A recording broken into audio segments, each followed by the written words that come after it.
नमस्कार दोस्तों, मैं आपका दोस्त मैक्स व्यास आपके साथ आज हम लाए हैं एडवोकेट मिस्टर नवीन, जो कि यहाँ पे बहादुरगढ़ में सलाहकार के नाम से इनका एक इनिशिएटिव चल रहा है, जिसमें कि लोगों को जागरूक करने के लिए ये मुहिम छेड़ी है इन्होंने, ताकि हर किसी व्यक्ति को अपने अधिकारों, अपने कर्तव्यों का ज्ञान हो, उनकी जानकारी हो। और अगर आपको अपने कर्तव्यों की जानकारी होगी, अपने जो अधिकार हैं आपको पता होंगे, तो आपको कोई भी व्यक्ति किसी भी तरीके से ना प्रभावित कर सकता, ना आपको गुमराह कर सकता और ना आप पे किसी तरीके का दबाव बना सकता है। चाहे वो प्रशासनिक अधिकारी हो, चाहे वो किसी और तरीके का अधिकारी हो, चाहे कोई भी व्यक्ति हो। तो आपको अपने अधिकारों का ज्ञान होना चाहिए, अपने अधिकारों की जानकारी होनी चाहिए, कि आपके कर्तव्य हैं वो सारी आपको पता होने चाहिए। तभी आप अपनी ज़िंदगी को अच्छी तरीके से जी सकते हैं। आजकल के भागते दौड़ते ज़िंदगी में ये बहुत ज़रूरी हो जाता है कि आपको अपने अधिकारों का पता हो। तो मिलते हैं हम अपने नवीन जी से। तो नवीन जी नमस्कार। नमस्कार। हमारे प्रोग्राम में स्वागत है। प्रोग्राम हमारा भी है, प्रोग्राम इनका भी है, क्योंकि ये वीडियो हम दोनों के अपने यूट्यूब स्वतंत्र यूट्यूब चैनल पे भी जाने वाली है, क्योंकि इन्होंने भी अपना सलाहकार के नाम से चैनल शुरू किया है और हमारा तो इंडिपेंडेंट चैनल है ही। तो इस वीडियो में ये हम लोगों से बातचीत करेंगे कि किस तरीके से हमें ना जानकारी होते हुए, जानकारी का अभाव होते हुए हमें दिक्कतों का सामना करना पड़ जाता है, और इस तरीके की दिक्कतों का सामना करना पड़ता है कि हम फिर भटकते रहते हैं, इधर उधर दर की ठोकरें खाते रहते हैं, हमें कई लोग गुमराह करते हैं, हमारे काफ़ी वक्त भी जाता है और काफ़ी पैसे भी चले जाते हैं, और फिर भी हमें सही चीज़ का पता नहीं चल पाता। फिर हमें लास्ट में जाके वकीलों का सहारा लेना पड़ता है। लेकिन वकील आपको सही मिलते हैं या नहीं मिलते हैं, वो आपको सलाह सही देते हैं या नहीं देते हैं, या सिर्फ आपसे पैसा वसूलते हैं, इसके बारे में चर्चा करेंगे। और 15 अगस्त आने वाली है, स्वतंत्रता दिवस आने वाला है, उस दिन इनके चैनल का भी आगाज़ होने वाला है, और बाकी जानते हैं इन नवीन जी से। नवीन जी बताएं कि किस तरीके का आपका प्रोफेशन है, किस तरीके दिनचर्या रहती है, किस तरीके के आपके विचार है, किस तरीके का आप क्या करना चाहते हो अपने नए चैनल पे, और नए चैनल की शुभकामनाएं हम आपको पहले ही देते हैं। नमस्कार व्यास जी। सबसे पहले मैं आपको बताना चाहूँगा कि हम 15 अगस्त को अपने यूट्यूब चैनल, जो कि पब्लिक डोमेन पे अवेलेबल हो जाएगा, यूट्यूब पे सार्वजनिक कर देंगे उसको। उसके माध्यम से हम जनता को जागरूक, पब्लिक को जागरूक करना ही हमारा एक मात्र मकसद है। क्योंकि बहुत सारी अड़चनें आती हैं, जैसे कई बार लोग होते हैं जो कि ये सोचते हैं कि भाई हमने अब शिकायत कहाँ देनी है, शिकायत दे दी तो इसका क्या होगा, कार्रवाई कैसे होगी, कार्रवाई नहीं करे तो हम क्या करें। अक्सर हमने देखा भाई कोई भी घटना घटती है तो हम जाते हैं थाने के अंदर, थाने के अंदर गए, थाने के अंदर हमने कंप्लेंट दी। कंप्लेंट देने के बाद पुलिस वाले उस पर कोई कार्रवाई नहीं करते, मना कर देते हैं कि भाई आपकी नहीं हो सकती, या कोई भी बहाना बनाते, कल आना परसों आना, उसको टालने की कोशिश करते हैं। तब तक टाइम बीत जाता है, अन्य माध्यमों से आपके ऊपर प्रेशर बनता है। इंटरप्ट करूंगा एक सेकंड के लिए। ये जो टालने की जो व्यवस्था है या टालने का जो कारण है, ये किस वजह से होता है? क्योंकि ज्यादा काम ना करना पड़े, इन बिटवीन उनको इतना टाइम मिल जाए कि वो मांडवाली कर लें उसको लेके। अपोजिशन के साथ, जैसे अपोजिट जिसने भी जो अपराधी है उसके साथ कई बार देखा गया है कि पुलिस वाले उनसे प्रभावित होके किसी भी माध्यम से प्रभावित हो जाते हैं, पैसे से, पावर से प्रभावित करने के बहुत सारे तरीके हैं, किसी न किसी माध्यम से प्रभावित हो जाते हैं उनको लेके। तो वो प्रभावित होने का मेन मकसद होता है प्रभावित होने का पैसा। वो पैसा उनको मिल जाता है अपना टाइमली, उसके बाद वो टाल मटोल शुरू कर देते हैं मामले में कि भाई हमें नहीं करना। जी दोस्तों, ये लोकतांत्रिक देश है, भारत लोकतांत्रिक देश है। अंग्रेज यहाँ पे लोकतंत्र छोड़ के गए हैं, और लोकतंत्र में हर किसी को अपनी बात कहने का अधिकार है, आपको अपना नेता चुनने का अधिकार है। इस नेता जो चुनते हैं वो आपके लिए प्रशासन की व्यवस्था करता है, प्रशासन में आपके लिए कई सुविधाएं पैदा करता है। पुलिस की जो सुविधा पैदा की गई है वो आपकी सहूलियत के लिए है। कोई चोरी हो गई, कोई झगड़ा हो गया, कोई मारपीट हो गई, किसी तरीके की वारदात हो जाती है, तो पुलिस वहाँ पे आपका सबसे पहले जो आपके सामने मौजूद रहती है वो पुलिस रहती है, और उसका एक अहम रोल होता है। लेकिन आपकी भी एक जिम्मेदारी बनती है कि अगर कोई चोरी हो गई, कोई किसी भी तरीके की वारदात होगी, तो आपको सबसे पहले पुलिस को इन्फॉर्म करना पड़ता है। फर्स्ट इन्फॉर्मेशन रिपोर्ट, जिसको कि FIR कहा जाता है, FIR लॉन्च की जाती है। FIR के बाद पुलिस का काम शुरू होता है। जैसा कि नवीन जी ने बताया कि जब आप FIR लिखवाने जाते हो, तो मेरे ख्याल से FIR से पहले कुछ सबसे पहले आपकी कंप्लेंट जाएगी। कंप्लेंट भी जैसे दो तरह के केसेस होते हैं, कोग्निजेबल, नॉन कोग्निजेबल। ठीक है। कोग्निजेबल केसेस के अंदर पुलिस वालों को तुरंत एक्शन लेना है कि वो किस तरह का जो ज़्यादा आपराधिक प्रवृत्ति के केस है उनमें तुरंत विदाउट किसी, वो तो वैसे भी इन्फॉर्मेशन मिल जाए, कंप्लेंट देने की भी जरूरत नहीं है, वैसे भी किसी माध्यम से इन्फॉर्मेशन मिल जाए, पुलिस को उनके ऊपर एक्शन लेने का अधिकार है पूरा। मान लो जैसे पुलिस वाले को इन्फॉर्मेशन मिली कि जी इस जगह पे डाका डाला गया, चोरी हुई है, तो वो किसी कंप्लेंट का इंतजार करने की उनको आवश्यकता नहीं है, जाके वहां पे कार्रवाई कर सकते हैं जी तुरंत जी। और नॉन कोग्निजेबल केसेस वो होते हैं भाई जिनमें आपका कोई ऐसी हानि नहीं होनी, ठीक है, उनमें वो थोड़ी बहुत छानबीन करेंगे, छानबीन करने के बाद जो उचित लगेगा आपको कार्रवाई करेंगे उसके हिसाब से। तो हमने देखा कई बार ये क्या होता है, जैसे अभी कुछ केसेस के अंदर हमने देखा जैसे बच्चों से संबंधित केसेस है हमारे, ठीक है, उनके अंदर क्या है कि बच्चों के साथ अपराध हो जाते हैं, पुलिस वाले उसको दबाने का काम करते हैं। वो दो रीजन होते हैं उनको, उसके पीछे भी दो रीजन है, केवल पुलिस, मैं ये नहीं कहूंगा पुलिस वाले इन्वॉल्व है इन चीजों के पीछे, ऊपर से भी सरकारों का भी प्रेशर होता है इस चीज को लेके कि भाई कम से कम जितना कम आपका क्राइम रिकॉर्ड होगा उतना स्टेट अच्छा होगा, उतना ही ज्यादा शांति, हाँ उतनी शांति दर्शाई जाएगी, भाई हमारी शांति, हमारे स्टेट के अंदर क्राइम नहीं हो रहे। तो ये खाली दोष अकेले उसका भी नहीं है, सिस्टम का दोष है पूरे, ऊपर से कार्रवाई ना करने के आदेश होते हैं। जिस तरह जो गंभीर प्रवृत्ति के अपराध हैं जैसे बच्चों से संबंधित है उनको ज्यादातर दबाने का प्रयास होता है, क्योंकि इससे एक तो सरकार की नेगेटिव छवि बनती है कि भाई सरकार नेगेटिव रहेगी, सरकार की इमेज नेगेटिव हो रही है इन चीजों को लेके, और पुलिस वाले तो वो तो काम नहीं कर पाते, वो काम करना भी नहीं चाहते। जैसे अब कुछ केसेस के अंदर मैं बताता हूँ, 2-3 केसेस हैं जो अभी रिसेंटली, कल का भी केस देख लो, कल परसों का केस है, क्या केस? अपना बेरी एरिया है, बेरी के अंदर कोई गाँव आता है, गाँव का नाम मैं डिस्क्लोज नहीं करूंगा, ठीक है। तो उसके अंदर एक चपड़ासी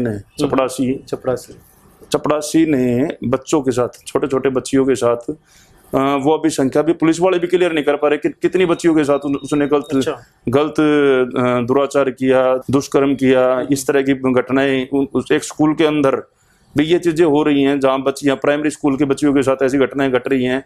तो बहुत ही सोचने का विषय है, और आज तक उसको कोई भी लाइमलाइट में, आप कोई भी न्यूज उठा के देख लो, किसी भी न्यूज में पब्लिश नहीं हुआ है बड़े लेवल पे ये मामला। क्यों? क्योंकि इसको दबा दिया जाएगा, थोड़े दिन बाद आदमी भूल जाएंगे, भुलक्कड़ प्रवृत्ति के आदमी हैं, धीरे धीरे भूल जाएंगे इन चीजों को, और मामले को दबा दिया जाएगा छोटी मोटी कार्रवाई करके। ये प्रवृत्ति ज्यादातर इन केसों में रहती है।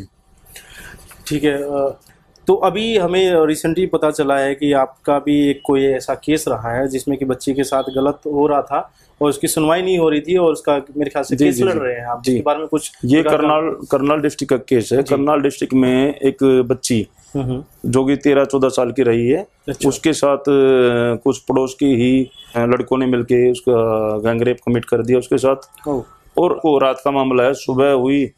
गांव वाले और जो एरिया के लोग हैं वो थाने में अप्रोच करते हैं, थाने में माहौल कुछ अलग ही है। थाने में जैसे ही गए वो, उनको ही वापस समझौते के लिए दबाव डाला जाता है, भाई समझौता करो, इस मामले में तुम्हारी इज्जत का सवाल है, और कई तरह की बातें बोली गई, भाई अपना समझौता करो, आप पैसे लो, समझौता करो, अपने घर बैठो, क्यों इनिशिएट कर रहे हो इन चीज़ों को, आपको मिलना क्या है इन चीज़ों को लेके। मामले को दबाने के लिए कई घंटों तक प्रयास हुआ, उसके बाद परिवार नहीं माना तो मजबूरन में उनको मेडिकल के लिए ले जाया गया, और जब जज साहब के सामने पेश किया गया तो उस टाइम, उससे पहले जो वहाँ का कंसर्न एसएचओ है और पुलिस वाले आईओ वगैरह है, उन्होंने उसको बच्चे के साथ मारपीट की, थप्पड़ वगैरह मारे। अच्छा, ठीक है। थप्पड़ मारने के बाद उस बच्ची से बयान 3-4 लाइनों में बयान खत्म करा दिए। ठीक है। बयान भी इस तरह के दिलाए कि जी मैं बेहोश हो गई, मेरे को पता ही नहीं क्या हुआ मेरे साथ। तो वो मामले को दबाने के लिए पूरा प्रयास किया, और नाम एफआईआर में नाम होते भी जो लड़कों को गिरफ्तार नहीं किया, खाना पूर्ति के लिए एक लड़के को गिरफ्तार कर लिया, बाकी को वहां से भगा दिया मामले से। जब हमारी संज्ञान में ये मामला आया तो हम वहां पहुंचे हमारी टीम के साथ। हमने जाके वहां पे उनसे पूछा, पीड़ित परिवार से बात की, तो देखा कि भाई वाकई में जाती हुई है। तो हमने तुरंत बच्ची की एप्लीकेशन कोर्ट के अंदर मूव कराई। मूव कराने के बाद लड़की के दोबारा स्टेटमेंट रिकॉर्ड कराई, दोबारा मेडिकल कराए, और लड़की के लिए हमने सरकार से कोर्ट के माध्यम से जो डीएलएस से हमने रिक्वेस्ट की कोर्ट को कि जी इसका हरासमेंट इतना हुआ है, हरासमेंट है, इसको वहाँ पे लोकेलिटी में भी नहीं रहने दिया जा रहा, तो इस ग्राउंड पे आप इसको कंपनसेशन गारंट कीजिए। परिवार प्रताड़ित गरीब परिवार है। अक्सर आपने देखा होगा भाई ये घटनाएं अमीरों के साथ होती नहीं, मोस्टली इनके शोषित हैं वो गरीब हैं ज्यादातर। तो उसके लिए हमने लगाई, माननीय कोर्ट ने हमारी अर्जी को मंजूर किया और लड़की के फेवर में 2.5 लाख रुपए ऑर्डर, 2.5 लाख रुपए उसको बहुत अच्छे अंतरिम तौर पर 10 लाख रुपए में से 2.5 लाख रुपए अंतरिम तौर पर देने का ऑर्डर किया। उससे बच्ची को आगे भविष्य में सहायता मिलेगी, बच्ची अपनी देखभाल कर सकती है, बच्ची अपना पढ़ाई में पढ़ सकती है कुछ उसको, क्योंकि इन चीजों से सबसे पहले इफेक्ट क्या होता है, बच्ची की मानसिक स्थिति बिगड़ जाती है, बच्चों की एजुकेशन सारी जीरो हो जाती है और उसको संभलते संभलते काफी लंबा समय चला जाता है ये घटना घटने के बाद। तो इन चीजों को लेके सरकारें भी फंड बना दिया, फंड का 99% 98% भी ऐसे का ऐसा पड़ा रहता है, बच्चों को दिया ही नहीं जा रहा। कोर्टों को भी अभी या तो जानकारी नहीं है, जानकारी का अभाव है, तो कुछ ना कुछ तो है ही जिसकी वजह से उनको नहीं मिल पाती। वरना कोर्ट की जिम्मेवारी पॉक्सो एक्ट के अंदर तय की हुई है कि भाई आप तुरंत प्रभाव से आपके पास है सुओ मोटो लेने की पावर, आप सुओ मोटो लीजिए और ग्रांट कीजिए, अभी एप्लीकेशनों की जरूरत नहीं होनी चाहिए। अभी आपने एक नाम लिया पॉक्सो एक्ट। पॉक्सो एक्ट क्या है, हालांकि मुझे भी नहीं पता, तो दर्शकों को बताएं कि पॉक्सो एक्ट क्या है, उसके अंतर्गत क्या होता है। तो नवीन जी, जो आपने एक वर्ड यूज किया पॉक्सो एक्ट के बारे में बताएं। Protection of child from sexual offence okay act, ठीक है, जो कि 2012 में आया था जी। 2012 के बाद उसमें काफी डेवलपमेंट हुई है, काफी उसके रूल्स आए हैं नए नए, तो उसके अंदर काफी प्रोविजंस हैं जो बच्चों को प्रोटेक्ट करते हैं, परंतु उसको इस तरीके से ना लागू किया जाता, ना एजुकेट किया जाता पीपल्स को। मेरे ख्याल ना थानों को एजुकेट किया जाता है, ना आम पब्लिक को अवेयर किया जाता है। ऐसा है क्या? हाँ, दिल्ली के अंदर तो काफी कुछ अवेयरनेस है, स्कूली लेवल पे भी। हरियाणा में इस तरह का अभी तक ऐसा कोई डेवलपमेंट हुआ नहीं। ये तो बहुत अच्छा टॉपिक है और इस पे अगर अवेयर किया जाए तो हमारे मेरे ख्याल से जितने भी पेरेंट्स हैं जो अपने बच्चों को बच्चों को इस तरह की मूवीज हैं, छोटी छोटी क्लिप्स बनाई हुई है गवर्नमेंट ऑफ इंडिया की तरफ से, वेबसाइट्स पे अवेलेबल है, वो दिखाई जाए ना। तो अभी रिसेंटली ही 1-2 बड़े स्कूलों ने तो दिखाना शुरू किया, पर जो गवर्नमेंट इनके मेन विक्टिम है वो मेन तो गवर्नमेंट स्कूल्स हैं, जो जिसमें गरीबों के बच्चे आते हैं, मेन विक्टिम्स वहाँ हैं। ऐसा नहीं है कि गरीबों के साथ ही होता है, सबके किसी के साथ भी हो सकता है, पर ज्यादातर जो है उनके विक्टिम गरीब फैमिलीज से हैं। तो ये जो क्लिप्स हैं ये जनरल पब्लिक के लिए अवेलेबल है? अवेलेबल है, जनरल पब्लिक के जनरल साइट्स पे अवेलेबल है। पॉक्सो रिलेटेड कोई भी आप टॉपिक सर्च करोगे आपके सामने आ जाएंगे, कोई ऐसा इशू नहीं है। हमारे दर्शकों को मैं बता दूं कि पॉक्सो का एक्ट बहुत ही सेंसिटिव चीज़ है जो बच्चों से रिलेटेड है, और जितने ही पेरेंट अपने बच्चों को जो स्कूल्स में पढ़ाते हैं, जो ज़्यादातर फीमेल चाइल्ड हैं, जो गर्ल चाइल्ड हैं, उनके लिए वो बहुत ही ज़्यादा अच्छी चीज़ हो जाती है, सेंसिटिव चीज़ हो जाती है। और इस तरीके के जो क्लिप्स हैं जो जनरल अवेयरनेस के लिए है, उनको मैं कोशिश करूँगा कि इस वीडियो के एंड में या वीडियो के मिड में जहाँ भी ज़रूरत पड़ती है उसको डाला जाए, ताकि लिए देखिए ये इतना छोटा टॉपिक है नहीं कि हम इसको 2-4 लाइनों में खत्म कर दें। इसके लिए हम पूरी सीरीज लेके आएंगे। नहीं बिल्कुल सीरीज टाइम के साथ पूरी सीरीज लेके आएंगे। कैसे आप एजुकेट करो, पुलिस को कैसे एजुकेशन होनी चाहिए, जजेस को कैसे होने चाहिए, एडवोकेट्स को क्या रोल है, सब चीजें हम अपनी सीरीज के माध्यम से समझाएंगे, ये चीजें लेके आएंगे। आज का हमारा टॉपिक था कि आम व्यक्ति को जागरूक किया जाए उनके अधिकारों के लिए, उनके जो ड्यूटीज़ हैं उनके लिए, उनके अधिकार क्या हैं, कर्तव्य क्या हैं, वो किस तरीके से अपने आप को जागरूक करें, अपने आप को नॉलेजेबल बनाएं, अपने आप को शिक्षित करें, अपने आप को एजुकेटेड करें और दूसरों को भी एजुकेट करें, ताकि उनको भी उस चीज़ की जानकारी हो और वो भारत के एक नागरिक, ऐसे नागरिक हों जो कि शिक्षित नागरिक, असल में शिक्षित कहलाए। साक्षर होना और शिक्षित होना दोनों में फर्क है। साक्षर होना सिर्फ अक्षरों का ज्ञान होना ही शिक्षित नहीं होता है, शिक्षा का रोल बहुत ही बड़ा होता है। तो आपका किसी भी तरीके से शोषण ना हो सके उसके लिए हम लोग सीरीज लेकर आए हैं। नवीन जी ने इनिशिएटिव लिया है, हम उनको टेलीकास्ट करके उनका प्रोग्राम को बना के और आप तक पेश करने की कोशिश कर रहे हैं, ताकि आपको इन सब चीज़ों के बारे में जानकारी मिले, आपकी ज़िंदगी आसान हो और आपको और ज़्यादा चीज़ों के बारे में पता चले। जैसे मैं एक अपना झज्जर डिस्ट्रिक्ट का केस पॉक्सो से संबंधित बताना चाहूँ, बनाया जा रहा है। तो इस तरीके के जो आपराधिक तरीके प्रवृत्ति के जो लोग हैं उनको हम अगर समाज में खुला छोड़ते हैं तो ये आगे आने वाले वक्त में हमारे आस पड़ोस, हमारे जानने वाले लोगों के साथ भी यही हो सकता है।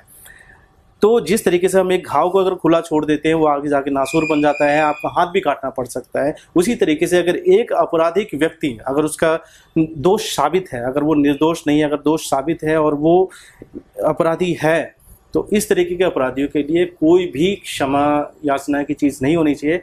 इसके लिए लड़े जाना चाहिए, इन व्यक्तियों को सज़ा होनी चाहिए और इसके लिए अंत तक लड़ना ज़रूरी हो जाता है। कोई भी व्यक्ति, चाहे वो उसका पिता है, अगर वो लड़ रहा है, हम उसको कांग्रेचुलेशन करते हैं इस जज्बे के लिए कि वो इसके लड़ रहे हैं, और बिल्कुल लड़ें और ऐसे व्यक्तियों को इस तरीके की सज़ा मिले। जब ऐसे व्यक्तियों की इस तरीके से सज़ा मिलेगी, तभी समाज में एक मैसेज जाएगा, समाज में एक संदेश जाएगा कि इस तरीके का अपराध करने वाले व्यक्तियों के लिए किसी भी तरीके के बचाव के प्रावधान नहीं है, उसको अंत में सज़ा ही मिलनी है। तो जब लोगों को लगेगा कि इस अपराध के लिए सज़ा मिलती है, इस अपराध के लिए सज़ा मिलती है और इसके लिए कोई और तरीके का प्रावधान नहीं है, तो अगला व्यक्ति ये काम करने से पहले सोचेगा, घबराएगा और ये काम नहीं करेगा। तभी ये चीज़ इस तरीके से सुधर सकती है। तो अगर इस तरीके की व्यवस्था है, अगर इस तरीके का काम होता है, तो हमारा दायित्व बन जाता है कि हम इसके लिए पुरजोर लड़े और इस चीज़ को ख़त्म करने की पूरी कोशिश करें। लेकिन उसके लिए हमें सबसे पहले जागरूक होना पड़ेगा, हमें सबसे पहले शिक्षित होना पड़ेगा और हमें लोगों को भी शिक्षित करना पड़ेगा। इस संदर्भ में हमारे नवीन जी काम कर रहे हैं, कोशिश कर रहे हैं, कई केसेस लड़े हैं, कईयों को कंपनसेशन दिलाया है और इसके ऊपर काम कर रहे हैं। नया चैनल बनाया है, उसके ऊपर भी हम इससे जुड़ी हुई और तरीके की जानकारियां भी डालते रहेंगे। चैनल बनाने का एक ही मकसद है हमारा जी, क्योंकि जिस तरह की घटनाएं हैं, गरीब परिवार भी समझ नहीं पा रहे, आम पब्लिक को भी जानकारी नहीं है भाई क्या कार्रवाई करें, क्या नहीं करें। बिल्कुल, हमारा मकसद यही है चैनल बनाने का कि ज्यादा से ज्यादा पीपल्स को एजुकेट किया जाए जी, ताकि वो अपने राइट्स के लिए फाइट कर सकें। उनके साथ कुछ गलत हो रहा हो तो वो आवाज, कम से कम आवाज तो उठाएं। अब क्या होता है, जब जाते हैं पुलिस वाले डरा धमका के भगा देते हैं, वहां से वो भाग के वापस घर पे आके बैठ जाते हैं, कोई कार्रवाई नहीं करते भाई। अब मैंने कई बार खुद जाके देखा है, पूछा है भाई क्यों नहीं की कार्रवाई, हमारी सुनता नहीं है जी कोई। थाने में जाओ, थाने वाले नहीं सुनते, तो एसपी ऑफिस में जाओ, एसपी साहब नहीं सुनते। इसको कैसे सुनवाई की जाए? अगर वो सुनवाई का देखो, जागरूकता ही एकमात्र इसका समाधान है। अगर कोई ना सुने तो कोर्टों का सहारा लो, ऊपर अधिकारियों का सहारा लो, सरकार में आईजी लेवल तक बैठे, डीआईजी लेवल, कोई ना सुने तो फिर उसके बाद हमारा कोर्ट है, कोर्ट तो सुनेगी ही सुनेगी जी। आप अगर सही हैं अपनी जगह, लोगों को कोर्ट तक पहुंचने का इजी माध्यम नहीं। देखो, नाबालिग बच्चों के साथ अगर कुछ घटना होती है तो कोई भी कभी भी हमें कॉल करे, हम निःशुल्क सुविधा प्रोवाइड करने के लिए तैयार हैं। ये एक अच्छी बात निकल के आई है कि नवीन जी ये कह रहे हैं कि अगर बच्चों से रिलेटेड किसी भी तरीके की आपराधिक घटना होती है तो आप इनको, और ये वीडियो बनाने का भी ऐसा कोई पब्लिसिटी लेने का कोई मकसद नहीं है, केवल और केवल जागरूकता ही मकसद है जी। हम तो ये चाहते हैं कि भाई ज्यादा से ज्यादा पब्लिक जागरूक हो इन कहानियों के मध्य। ये कोई रियल स्टोरी बेस्ड कहानियां हैं जो मैंने बताई है, नाम मैंने डिस्क्लोज नहीं किए किसी के, ना केस वगैरह डिस्क्लोज किए, ना मैं करना चाहता हूँ, ठीक है। इसका एक ही मकसद है कि पब्लिक अवेयर हो कहानियों के माध्यम से, किस किस लेवल पे क्या क्या दिक्कत आती हैं। ये तरीके से प्रेरणादायक है कि आपको प्रेरणा मिलती है कि अगर उसमें उन लोगों ने ये स्टेप लिया तो हमें भी, हमारे लड़ाई आता है। आपको तरीका जानना जरूरी है जी, क्योंकि गरीबों के मामलों को ज्यादातर दबाया जाता है। देखो, ऐसा नहीं है कि आपको क्राइम रेट किसी स्टेट की इंक्रीज होने दी जाएगी, वो उस लेवल पे दबाया जाएगा। और ये प्रवृत्ति महिलाओं के केस में तो बहुत ज्यादा है कि महिलाओं के केसों को हाईलाइट ना करके उनको दबाने का काम किया जाता है कि भाई स्टेट की क्राइम रेट 302 के मामलों से नहीं बढ़ती ज्यादा। जब जिस देश के अंदर महिलाएं सुरक्षित हो जाती हैं, जिस राज्य के अंदर महिलाएं सुरक्षित हैं, उससे तय के होती है कि भाई इसके अंदर क्राइम रेट क्या है, क्या आप आम जिंदगी जी पा रहे हो, सुखी हो, नहीं हो। तो वुमेन क्राइम रेट रोकने का ये एक सरल तरीका है। उसको कोई कार्रवाई ना करके, उनकी एफआईआर दबा के, उनके ऊपर कोई ना इनिशिएटिव लेके, वो एक सरल तरीका है इनके पास, और कोई तरीका नहीं है इसके अलावा। नवीन जी, एक छोटी सी मेरी काफ़ी सालों से मेरे दिमाग में एक विचार है कि क्या होता है कि विमेन एम्पावरमेंट के एजेंडे को इतना इस तरीके से तूल दिया गया है कि कई बार जो अच्छे खासे जो इंसान होते हैं, जो लोग होते हैं, जो मतलब मेल होते हैं, जो कि शरीफ होते हैं, वो भी फंस जाते हैं, बहुत बुरी तरीके से। आपने क्या देखा है, क्या नहीं देखा, मैं वो चीज, मैं उसका एक ही माध्यम है देखो जज करने का। हमारे पास आज तक जितने भी केसेस आए हैं महिलाओं के, मैंने आज तक किसी केस में ये नहीं पाया कि महिला ने गलत बताया हो। कोई महिला गलत इल्जाम नहीं लगाती किसी के ऊपर, जब कोशिश होती है। देखो घरेलू मामलों में अलग बात है, इस तरह के मामलों में अलग बात है। हाँ बहुत सारे मामले हैं जिनमें मिसयूज हो रहा है कानूनों का, वो अलग है। पर एक ये बताओ ना भाई, नाबालिग बच्ची क्या इल्जाम लगाएगी? मैं उसकी बात नहीं कर रहा। बड़े हैं, घरेलू मामलों में होते हैं भाई, 2 की 4 लगा के बताई जाती हैं चीजें, पर कहीं ना कहीं 2 तो हो तभी तो 4 बनेंगी। वो बातें 2 होती हैं कहीं ना कहीं तभी 4 बनती हैं। जी जी ठीक है, तो वो कहीं ना कहीं होता है तभी उसको आगे लेके आया जाता है। उसको चंद्र सेल है तो मेन सेल भी है। मेन सेल की काफी सालों से डिमांड उठ रही है, पर ऐसा कुछ होना संभव नहीं है। क्योंकि पता है इन कानूनों की जरूरत क्यों पड़ी, रीजन जानना ही जरूरी होता है। ये हमने कह दिया भाई ये कानून बन गए, महिलाओं के खिलाफ है, SC/ST एक्ट बन गया, दलितों के खिलाफ है, ये बनाने की जरूरत क्यों पड़ी? कहीं ना कहीं इस तरह का अत्याचार हो रहा था या इस तरह की घटनाएं घट रही थी, तभी इन मामलों में जरूरत पड़ी कि गलत हो रहा है तभी जरूरत पड़ी। अदरवाइज इन कानूनों को बनाने की जरूरत पड़ती नहीं। और जरूरत पड़ी है, अगर आपको ये जानना है भाई ये जरूरी क्यों हुआ, तो इनके तह में जाओ, कानून क्यों बने हैं जी, रीजन क्या है SC/ST एक्ट बनाने का या कोई भी महिलाओं से संबंधित कोई भी कानून बनाने का, 498A जोड़ने का, क्यों जरूरत पड़ी इन चीजों को लेके? जरूरत पड़ी क्योंकि हमारे सोसाइटी के अंदर इस लेवल के क्राइम हो रहे थे और अभी भी कंटिन्यूअस है, इसलिए इनको डिलीट नहीं किया जा रहा। तो अब ये नहीं होता कि आप 100 में से 2 लड़कियों या 2 महिलाओं ने गलत इल्जाम लगा दिए तो 90 गलत हो गई। नहीं, मैं किसी 90 को हम ये नहीं कर सकते कि भी 90 को के साथ नाइंसाफी हो 2 की वजह से, 10 की वजह से, ये चीज भी नहीं कर सकते। मेरा मानना ये है कि देखिए न्याय जो है, न्याय प्रक्रिया, न्याय प्रणाली और जो कानून है सबके लिए कोई भी कानून है उसका प्रयोग भी होगा, दुरुपयोग भी होगा। ठीक है, जहां जहां पॉलिटिक्स, पावर, पैसा यूज होगा वहां दुरुपयोग होगा। ठीक है, वो अलग अलग लेवल है। कौन कब क्या मिसयूज करता है, वो मिसयूज भी होता है, ऐसा नहीं है कि मिसयूज नहीं है। 498A का जबरदस्त मिसयूज है। हरासमेंट होता है बच्चों का, लड़कों का हरासमेंट, काफी केसेस है मेरे पास। 2 महीने शादी नहीं होते, 1 महीने बाद उनके हरासमेंट के शुरू हो जाते हैं। 498 मैरिज से रिलेटेड हुआ, क्रूरल्टी। अच्छा, क्रूरल्टी, ठीक है। वो किसी भी डोमेस्टिक वायलेंस के केसेस डाल देते हैं। 10 दिन शादी नहीं हुए, 10 दिन में से तुम 6 दिन साथ नहीं रहे, 7वें दिन तुमने जाके थाने में केस डाल दिया, ये कोई रीजन नहीं है ना, ये तो हरासमेंट है टोटली। इस तरह के केसेस को जस्टिफाई करने का तरीका अलग है, पर क्रूरल्टी ये नहीं है। क्रूरल्टी काफी लड़कियां आत्महत्या भी कर रही हैं भाई हरासमेंट के कारण। तो दोनों क्राइटेरिया अलग अलग है, हम उनको तोलने का पैमाना भी अलग है। आप किस वे में एक चीज को, दोनों चीजों को एक उसमें नहीं कर सकते कि भाई हाँ इसने गलत किया उसने सही किया, वो तो नजरिया है अपना अपना देखने का। नवीन जी की हमें एक बात अच्छी लगी कि इनको जब लगता है कि प्रशासन जिम्मेदार है या पुलिस जिम्मेदार है या कोई और व्यक्ति जिम्मेदार है, तो वो सीधा बोल देते हैं, वो बातों को घुमा फिरा के शब्दों के साथ खेलने की कोशिश नहीं करते। ये चीज़ हमें अच्छी लगी। और उसी तरीके का इंसान मैं भी हूँ कि मैं जो चीज़ गलत होती है उसको गलत बोलता हूँ, सही होती है तो सही बोलता हूँ। और ये चीज़ होनी चाहिए। जब आपके पास ये चीज़ है, परखने की क्षमता है, तो ही आप किसी के साथ न्याय कर सकते हो, न्याय दिला सकते हो। बहुत अच्छा लगा नवीन जी आपके साथ मिलके, आपकी इन बातों को सुन के। और ये छोटा सा वीडियो है, इस वीडियो को और सीरीज बनेगी और नए नए टॉपिक्स पे आपको वीडियो बनाई जाएंगी। जैसे कि उन्होंने बताया कि पोक्सो एक्ट है, उसके ऊपर काफ़ी सारी बड़ी सीरीज बन सकती है। क्रूएल्टी है, उसके ऊपर बन सकता है। और SC/ST एक्ट क्यों ज़रूरत पड़ी, उसकी ज़रूरत के ऊपर भी, जरूरतों के ऊपर भी बनेंगे। कोई भी एक्ट क्यों बनाया गया, उसका कारण क्या था, हिस्ट्री बताई।